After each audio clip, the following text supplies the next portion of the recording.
With God, there is always more.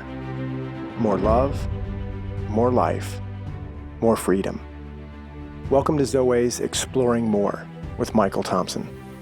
C.S. Lewis once wrote, "Our Heavenly Father has provided many delightful ends for us along our journey, but He takes great care to see that we do not mistake any of them for home." Join me and the team as we explore the kingdom together, discovering the deep truths and offering encouragement for the journey. There is always more. Welcome, friends and allies, to the Exploring More podcast. Hanging out in the tower with my friend SJ. How you doing, bro? Yeah, good. And like we predicted when we recorded last week's episode, it was very nice. It was 70-something degrees. Yeah. It was a rare treat weather-wise, and it is literally 95 degrees outside right now. It's sweating from the door. We're in the air-conditioned room, and it's like I can tell the sun is on the windows outside our room here because it's unpleasant. But it is. As south as North Carolina is, and it's called North Carolina, it is in the southern hemisphere. Temperature feels like we're on the equator this week. Yeah. Other than it's summer. Yeah, I've enjoyed hearing from a lot of the listeners about this podcast series. So yeah, I want to keep going and kind of finish it out. I think we got probably two podcasts in this fulfill category of Awaken, Deepen, Fulfill. Yeah, I want to give a shout out to Mike Kaufman. Sent us, you and me, an awesome text last night. Mike, we so appreciate that. Bill Waddell in the circle. Yep. Saying, man, this is a good series. Thanks. So encouraging to hear from you guys, listeners. Yeah. It really is. So thanks for reaching out with those messages. Yeah, we usually say it at the end, but I'll say it at the beginning. Hey, rate the podcast, pass it along, forward to somebody. Yep. It helps getting the word out, moving it around. We appreciate that. So yeah, we're talking about transformation. And what does it look like? What's really the offer of Christianity is a transformed life. There is life to the full. It's a promise. There is being renewed, restored, being turned in, as C.S. Lewis would say in so many of his different quotes. You know, it's the relationship between the creator and the created. And we're the creature, right? We're the creature that God created, and He has ransomed us. He's made a way to bring us home, and He wants to do a work in us. He wants to take us to the place of where we bear His image and how we bear His image. It's a cool deal. And so that got me thinking about, what does this process look like, and how has it been taking place in my life over the last, 15 or so years? Not that it wasn't happening before. I'm just a little more in alignment with the program now when I think about becoming more like Jesus. And we can't even talk about this much, SJ, and especially with the team, without finding the beautiful tangents of it all. I mean, there's so many incredible components to this, and yet I see Awaken, Deepen, Fulfill. Let me give you an example. Okay. So to become more like Jesus, I had to awaken to the reality that I didn't have Jesus right. He wasn't an attractive target for me to become. Does that make sense? And it was a product of what you were taught and growing your interpretation up, right. of that teaching. Absolutely. And all of that. So even the unlearning process is what I'm saying, is something you have to awaken to, that I didn't learn this right, or I didn't learn this well. And it could be getting in the way of my progress, of my becoming. So there's lots of little tangents like that, is my point, that this applies to. And that is my point, that this applies to a lot of things in the Christian journey, in the becoming your true self, who you are in the kingdom, how you're known in the kingdom. And so we just want to talk about it. It's kind of pulling it apart, but then it does snap back together. So we've talked about awaken and just becoming aware. You use that word a lot. Yeah, awareness, awake, paying attention. And that awareness isn't healing. Being awake to something doesn't mean you're healed from it. No, but it's the steps. But it's the first step. It's the steps toward that. And then comes the deepening, and we've talked about it. But it can be probably the longer, arduous type, sorting it out, trying it on, bringing it into practice, right? You know, if somebody, and this happened to me years ago, it was my mother-in-law who was the sweetheart that shared this with me about my girls.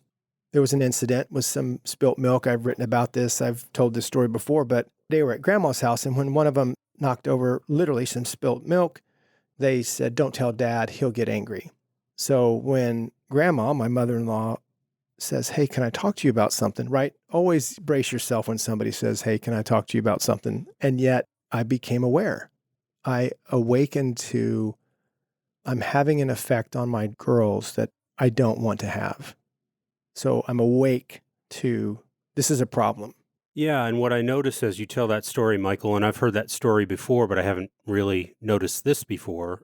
I think there's times where you're able to put yourself on an observation deck and see your behavior or your viewpoint of a thing and say, wow, I'd really rather not do that. Yes. And then there's other times people kind of have to take you aside and say, let me go up on the observation deck with you. And until then, there's some kind of normal or justification, or you have a way of intimidating in your big and aggressive way, Dad. You know, your 6-year-old, 8-year-old, and 4-year-old.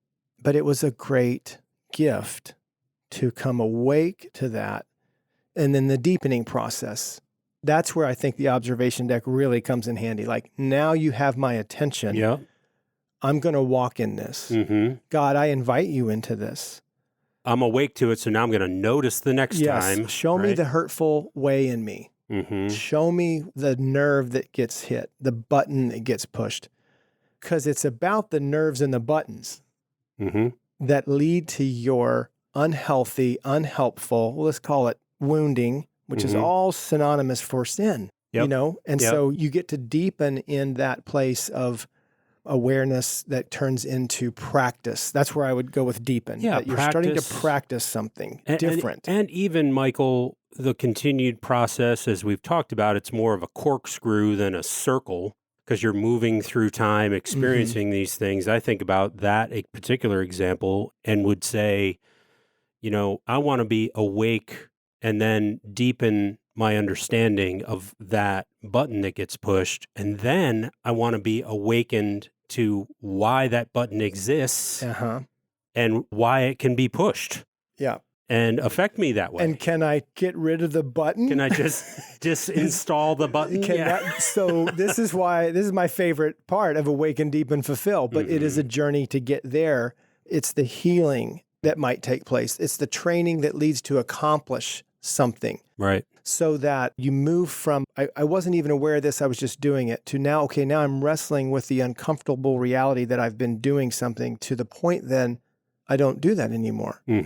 We were talking about off mic, getting our headphones on, getting in front of the microphone, about talking about what does it look like to not be affected by something somebody might say. We're talking about some family members and different things that we've come across. I mean, this is the real time, real deal. This is what life looks like. People will say and do things that can hurt, but what if you are less vulnerable? What if you're less susceptible? Wait. I thought I was supposed to be more vulnerable. No, vulnerable to their hurt. That's right. Less susceptible. Yes, less susceptible. I said susceptible. Now it sounds like I have a retainer in it. Susceptible. So vulnerable, susceptible, and allergic, you know, these terms that we associate with. Why is that button there? Why can that button be pushed? So, you know, it wasn't that my children stopped doing things that either frustrated me or upset me. I learned. This is the Awaken, Deepen, Fulfill process. It's a learning process. I learned how to do it differently, to do it more like Jesus, to be more like Jesus. And it's not just one of those things where I think, well, like we were saying earlier off mic, where people may not notice when you, out of 10 times, you went from across the line, not doing it well 5 times to now not doing it well 3 times or 2 times. I mean, there's progress, but you know, you can get rung up for, oh, that's just SJ. He's still that way. Or Michael's always been like that. Oof. Oh man. Whoa. You know, well, number one, I think that person has the opportunity, if they love you at all, to say, like my mother-in-law said, hey, can I talk to you about something? Right. Delivering that pitch. In a helpful way. In a helpful way. And then see where that conversation takes you. So just dive into this fulfill thing. And I think that it's a wonderful idea that something could be accomplished. I mean, literally, can we become more like Jesus or not? Yes or no? Tell me. Yeah. Really? Yeah. Seriously? I know. Man. I've done it. Then here we go. Haven't you noticed? Yes. I have. Yeah, but you can. It's the point. Right. That is available. That's true. And it can happen. then okay, let's get on board. How? Let's do this. Yeah. What does Yeah. it look like? What does transformation look like? And I believe this is as good of a description, awaken, deepen, fulfill, because when it becomes a part of you, then it is your practice. Then it's the beautiful way that you can impact and influence and affect others by just living this way. Yeah. You don't have to preach to them. You don't have to, sermonize. You just live this way. And especially if you go, from one behavior and you experience this and you are changed. We were visiting with some guys in Atlanta. I had the privilege to sit with this fellow's sons. This guy, Richard Clinton, Anvil Ministries down there in Georgia. His sons, Sean and Brandon. Yeah, great family. So I'm sitting at a dinner table with Sean and Brandon, and I ask them about their dad. What does this look like for you? Brandon's 21. I think Sean's like 26, something around there in there. And they said, yeah, our dad was a different person when he came in contact with Jesus. Like, he was transformed. There's no doubt. There's no doubt about it. We experienced him, and Brandon wonderfully said, and at first, we kind of looked at him a little suspiciously, like, okay, is this really a change? Yeah, right. But yeah, it was really cool to hear them say that. It made me think of our podcast series. Yeah. The transformation is real and it's available. Yeah. Before we talk about fulfill, I want to bring one more color to this description about awaken, deepen, fulfill. Honestly, SJ, this is a process of freedom. Right. That if he's come to set the prisoners free, if freedom, Galatians 5:1, that Christ came for our freedom, it's for freedom that he came. So awaken is you're awakening to something that's in the way, something that's bound you, has hold of you, is at work in you, like anger or fear. Diminishment, accusation. Shame. Yeah, skepticism, you can't trust. I mean, so you awaken to these things that are in the way of love, of connecting. And we've all been hurt. We've all been hit. I get it. So awakening to this idea that there's something that's in the way that has a hold of me. So I'm not free. That thing is at work. And deepening is the process of learning how to get free with the help of God, with him on your side, with him showing you, revealing this to you. Who woke you up in the first place to it? What are the things that he's arranging for you to see so that you don't have to live that way anymore? There's another way. Let me train you in that way. Let me show you what that looks like. And yes, feelings and emotions have a big part of this. So that's the deepening process of getting free. You're not free. I'm getting free. Fulfill is I'm free. Fulfillment of the promise. I'm free to love. I'm free to not be offended. I'm free to not be affected by people's wounding and their sin, against me. I mean, I'm not saying you can't get a little disappointed or even a little riled up about somebody who's doing or saying something that's hurtful, but it doesn't take you out. That's where freedom looks like. You're not free from people's opinions or the things that they might say or do, but you're free from the effect of that and therefore the reactionary thing that can happen in you. Yeah. And I think that is gold. That is what this process is about. How do you know you've accomplished it? Because you can live that way. And it's different. Yeah, the process will take you to really this beautiful place of validation and initiation by God. That there will be, I promise you, there will be some ceremony. Now, it's not one that you hand out tickets or you hand out invitations, but in your life, when it comes to fulfilling, I have seen it. God will arrange for a ceremony like, yep, you got it. Yeah. You made not only a good choice, you're now living in your new normal. Yep. You're more the new man now. It's a great idea. Yeah. Made me think of something that we've said, I've heard Jim say it, responses are always better than reactions. Yeah. And that's not untrue. But even in the midst of this conversation, Michael, I think just because something is true doesn't mean it's helpful. Okay.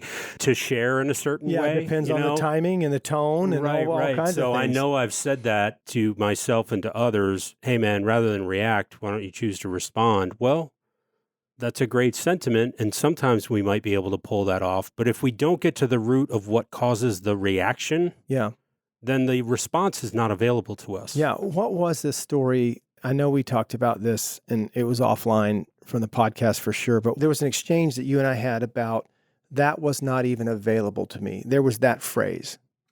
That, You know what I'm saying? Back to reaction or response and wanting to have responded differently. And there's a place in this conversation that we're having about that wasn't even available to me. The story I remember sharing with you had to do with me and Sherry. I was setting up a swimming pool and was pretty frustrated in the moment. And because I was frustrated, I cut a hole in the side of the pool way bigger than it should have been because I was operating in this angry, frustrated way. Mm-hmm. So that sent me even further over the edge. And, Sherry was trying to talk me off the ledge and it's okay. Everybody makes mistakes. And my healthy response to her in that moment was not available to me. It was like my crazy friend, the false self, was out of the cage and it was tearing up the neighborhood. The bear is roaming. Yeah. And so as we talked about that and talked about, our true selves and being able to express what we're feeling in a given moment, because that's been a big theme for me lately. The words came out of my mouth and probably because they've come out of yours before, that response wasn't available to me in that moment. Yeah. So there's a part of this, SJ, we're talking about, this is another podcast, but we're unable to regulate our emotions. We're unable to find north. We're unable to get grounded and centered.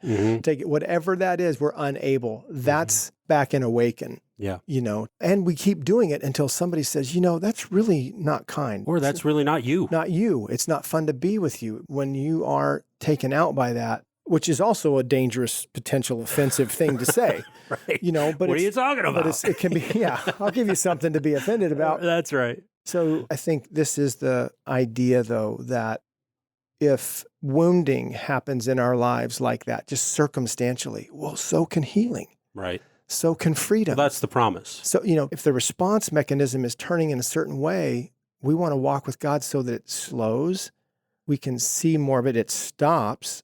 And we begin to reverse it into the godly direction that it actually can begin to cycle. And this has got to be the gospel. This has got to be available. And I want to talk about what that looks like more and more when we get back. And let's take a break. And put this last exclamation point on fulfill in this podcast series. We'll be right back. Hey listeners, SJ here.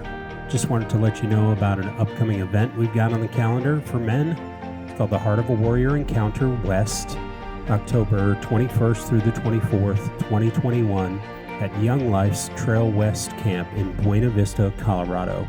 It is a beautiful camp, and if you've never been to Colorado, this is a great excuse to visit. That's October 21st through 24th, 2021. And if you want more information, visit zoweh.org/events. I hope to see you there. Welcome back to the Exploring More podcast series, talking about fulfill, awaken, deepen, fulfill, the process of transformation, which I really like where we went in the first half, that this is a process of freedom. Yeah, it really is. I want to explore that again in literally freedom in the sense that there's liberation and we don't have to live an old way. We are and can become new and live newly. And so fulfill, I had to look it up. Our friend David Burnett is probably the most dictionary, he looks things up all the time. Sends them to me. Looks up words. Yeah. Says, do you know this means this? So I had to do a David Burnett. David, this shout out to you. So I had to look up fulfill. Listen to this. Bring to completion or reality, achieve or realize something desired, promised, or predicted, to carry out a task, duty, or role as required, pledged, or expected. Carry out a task, duty, or role as required, pledged, or expected. Guess who the pledger is? God. Yeah, the one we're pledging to. And that he's pledging to us. I will do this work in you. I will work this out in you. Yep. I will carry out my plans and promises for you. For you. Yes, all of that. So there's his part and there's our part. So, for example, I believe that most of the healing that gets done in our lives, in our hearts individually, God does a lot of the heavy lifting. You show up, you bring to him this part of your heart. You bring to him the wounds, agreements, and vows. Would you help me with this? And he does the work. There's times healing happens in other orchestrated ways. It doesn't always happen by appointment. Right. And yet, when I think about his part and our part, that's a great example where this is mostly on him, a work that he does. Something that would be more on our part would be something like forgiveness. Mm-hmm. So the more your will matters is the more it's your part. Mm-hmm. And when I align my will with his for healing, it activates, it allows, it invites him to play his part. Right, because he's not going to bust down the door and make you do it. I haven't seen that. No, I haven't either. But even if you're laying on the floor and you say, will you please come Help through me. the door, God? Mm-hmm. He comes through. He does. He just does. But you have to invite him. Okay, I'm ready. I'm ready to be on the gurney. Right. I think that's our participation to some degree. Yeah. Even when it's the majority is his part. Mm-hmm. But he has said, okay, I've given you this kingdom weapon called forgiveness. It has some power and it does some things, especially toward freedom, right? What's the quote? Forgiveness is setting a prisoner free and finding out the prisoner's me. Mm-hmm. So I'm just saying this is an example of, you're going to get more of this on the end of fulfill. Yeah. Awaken, deepen, fulfill. Yeah. When God's doing a lot of work, but he's starting to entrust you to the work.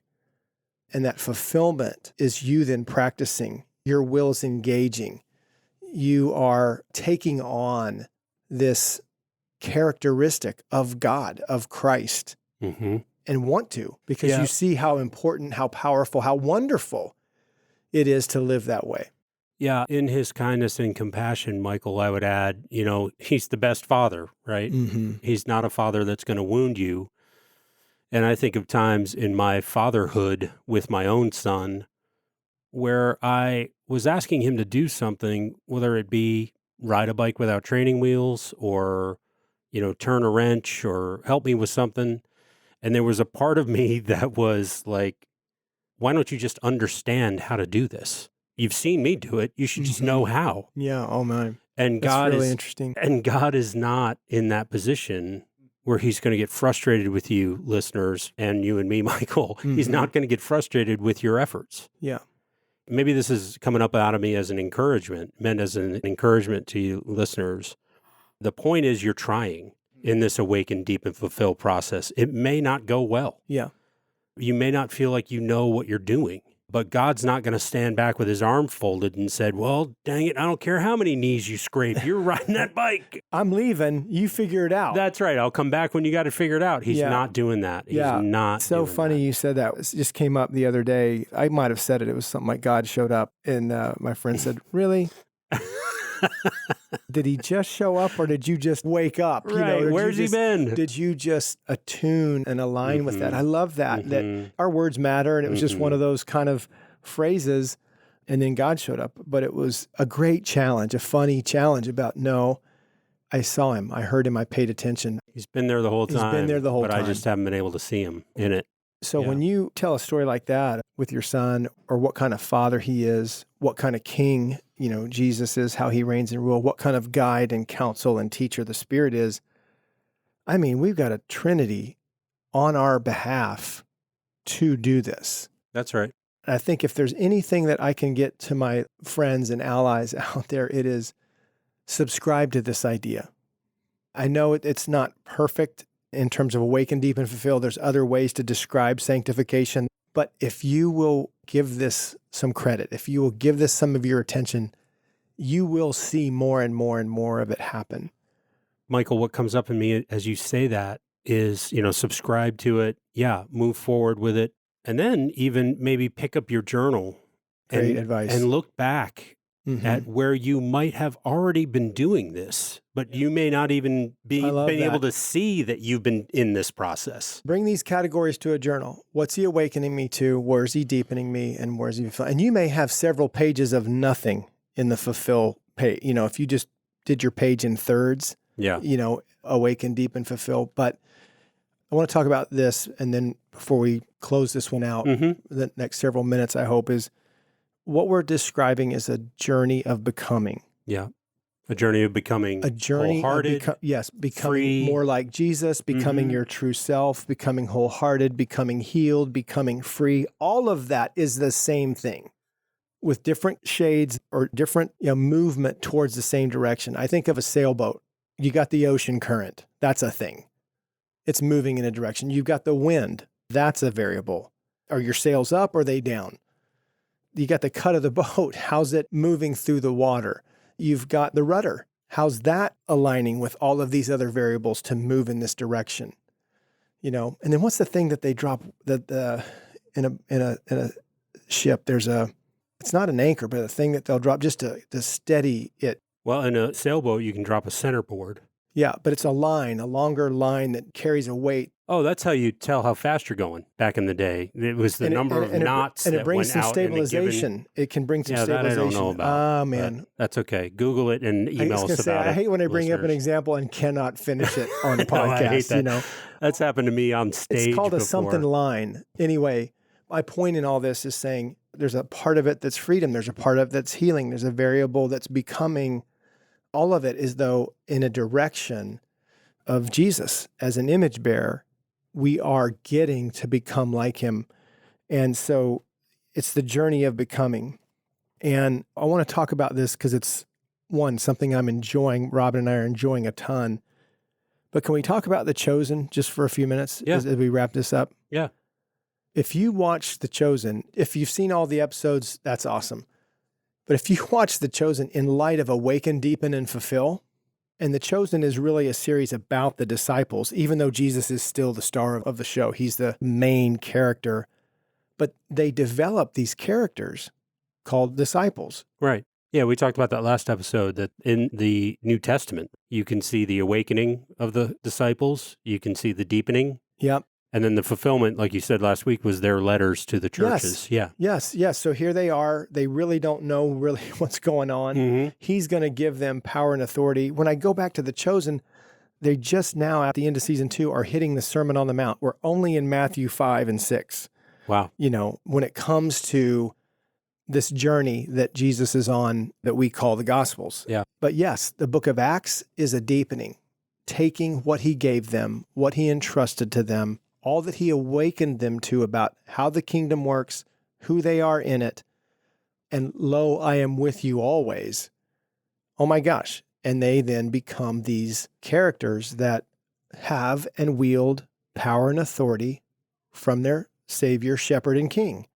Yep. But they had to go through the process to get there. And even in Acts, they've got stuff to learn. Yeah. And even in Acts, they don't get it all right. Right. There is some hardship and heartache and challenges. Mm-hmm. As you said, when they write these letters, and these letters are read even today, you're listening to people who have walked with God and are writing from a fulfilled place. Yeah. And I think that is the beauty of walking with God over time. Mm-hmm. Yep. There's some guys that joined him later. There's some guys that joined him earlier. There's some guys that's writing, their letters didn't get in the final cut. Right. And yet, I think when we look at the importance of walking with God over time, this awaken, deep, and fulfill becomes even more important. Yeah.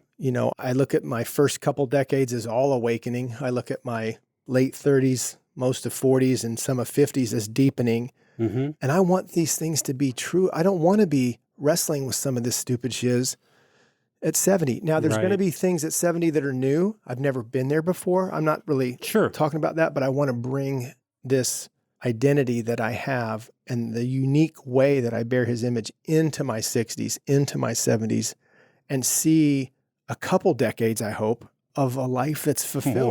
More free than it is now. Yes, more free. Yeah. Well said. So let me ask you a question, because you brought up the disciples, Michael, and I see it in our notes here.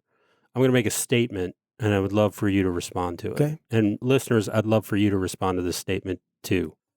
The gospel is not about forgiveness. If it isn't about forgiveness, what's it about? Yeah. Because I think a lot of us think that's what the Gospels are about. Yeah, and it's going to stunt this whole idea of awaken, deep, and fulfill. If you're just forgiven and kind of waiting till the mothership comes and gets us, you don't need this process. Probably not. Telling somebody or knocking on doors or sharing your faith, evangelism. But somebody who's walking in this process of awaken, deep, and fulfill, I guarantee you, SJ, there's more evangelism coming out of that person than they will even realize, because there's more people watching that person get better, become something more. And yes, some people are going to be unkind in some of that process, but my point is, Yeah, the gospel's about restoration, of which forgiveness is a great subplot, is a great subtitle. Forgiveness is not the main thing. It's the thing that gets you onto this journey of awaken, deepen, fulfill, of becoming. So we're not going to minimize forgiveness and the cross. It's a major ingredient. Huge. But if you make it the main thing in the gospel, we've found from our own experience and talking with thousands of people in hundreds of conferences that if you make it the main thing, you get a certain kind of Christian. Basically a Christian trying not to sin. Yeah. But if you make restoration the main thing, freedom the main thing, life in the kingdom the main thing, power and authority the main thing, you're going to get a different kind of Christian. Yeah. All of those words and phrases you just used, those are promised to us. Yeah, and those are awaken through the Scripture, and those are awaken, deepen, fulfill courses that you're going to take. They are the fulfill part of many of these journeys that we're talking about. Yeah. You know, you're going to find abundant life in the fulfillment of being awakened to whatever it is you need to be awakened to, whatever it is you need to deepen. And at the end of that, the fulfillment is going to be abundance. Yeah. The end of that is going to be this larger life in the kingdom. The end of that is going to be restoration. Right. You're going to find all these promises of God at the end of these cycles of awaken, deepen, and fulfill. And the invitation to live in light of them. Live this way. Live accordingly, right? I want to wrap this up. It's going to honor our brother and friend and teammate, Gary Barkalow, who's taught us so much about glory. But let's just talk about 2 Corinthians 3 just for a second. Here's the passage. Now, the Lord is the Spirit, and where the Spirit of the Lord is, there is freedom. And we all, who with unveiled faces contemplate the Lord's glory, are being transformed into his image with ever-increasing glory, which comes from the Lord, who is the Spirit. The Lord's glory are being transformed into his image with ever-increasing glory, which comes from the Lord, who is the Spirit. That is what awaken, deepen, and fulfill. That is kind of my hallmark passage for that. And I want to end this one. I think we got to talk about in the next podcast more about this particular thing, but just how does that passage strike you? Is there hope? Is there invitation? What does that do to you when you see 2 Corinthians 3, 17 and 18? Yeah, hope's a great word. Being transformed into his image with ever-increasing glory. That implies a journey. That implies a process. I read validation in there. Yeah. I read affirmation that it's actually possible to become more like Jesus. Yeah. Right? If what you believe matters, if it has authority in your life, if you believe that he was going to grow you, raise you, transform you, alter you, take away all the things that are in the way, get the things off of you that don't serve you, aren't helpful.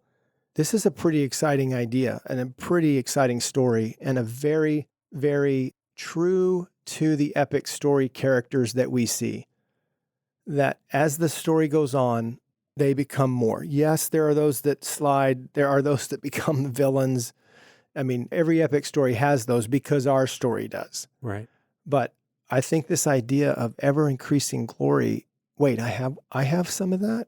I would love to make sure that this gets across to our listeners that yes, as an image bearer, you have a glory, actually an ever-increasing glory as God gets a hold of you and you let him, you get a hold of God and he will let you get a hold of him and you enter into this process of awaken, deepen, and fulfill. Amen to that. Amen. So let's do some ever-increasing glory stuff on the other side of this. Maybe one more session on this. Sure. But yeah, you want to tell them what to do? Yeah, absolutely. Thanks for listening, first of all, listeners. And send us an email, exploringmore@zoweh.org, if you have questions or comments and want to engage with us about this podcast or any other podcast. Yeah, go back and check out some of our other episodes. Leave us a rate and review on the podcast platform of your choice. That really helps us and the message to be found. And we'll look forward to being with you again next week. Yeah, next week. Take care.